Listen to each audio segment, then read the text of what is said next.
Hello guys, welcome to my channel. Today my recipe పండు మిర్చి నిల్వ పచ్చడి. పండు మిర్చి నిల్వ పచ్చడి ఏ విధంగా చేసుకోవాలో నేనైతే వీడియోలో చూపించబోతున్నాను. ఈ రెసిపీకి అయితే ముందుగా 1/2 కిలో పండు మిర్చి తీసుకుని శుభ్రంగా కడిగేసి తూడ్చేసాను. వచ్చిన తర్వాత తొడిమలు తీసేసి ఒక మిక్సీ జార్లో వేసి అన్నిట్లోనే రుచికి సరిపడా సాల్ట్, జీలకర్ర, 3 ఎల్లిపాయలు తీసుకున్నాను.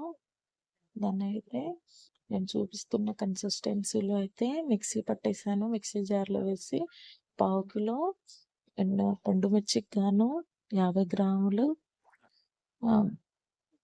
గింజలు తీసేసిన చింతపండు అయితే తీసేసుకున్నాను. చింతపండు తర్వాత దాన్ని కూడా నేను చూపించే విధానంగా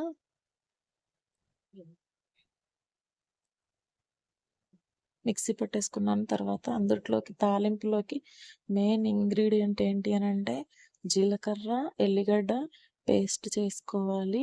నార్మల్గా మిక్సీలో కాకుండా కచ్చాపచ్చాగా రోల్లోనే దంచుకోవాలి. ఆ తర్వాత తాలింపులోకి పోపు దినుసులు, అలాగే నేను ముందుగా దంచి పెట్టుకున్న జీలకర్ర పేస్ట్, అలాగే ఎండుమిర్చి, కరివేపాకు వేసి నేను ఈ కన్సిస్టెన్సీలో పట్టేసాను మిక్సీ.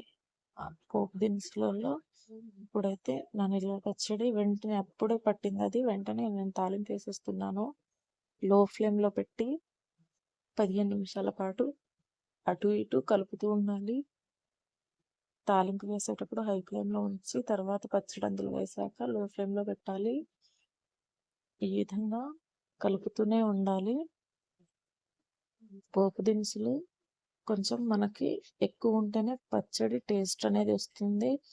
అలాగే మనం వేరే గాజు సీసాలో కూడా నిల్వ చేసుకోవడానికి, పాడైపోకుండా ఉండడానికి పోపు అనేది ఎక్కువ యూజ్ అవుతుంది. ఆయిలిష్గా కనబడటం వల్ల పచ్చడి తొందరగా బూజు రాదు, అలాగే పాడైపోదు కూడా.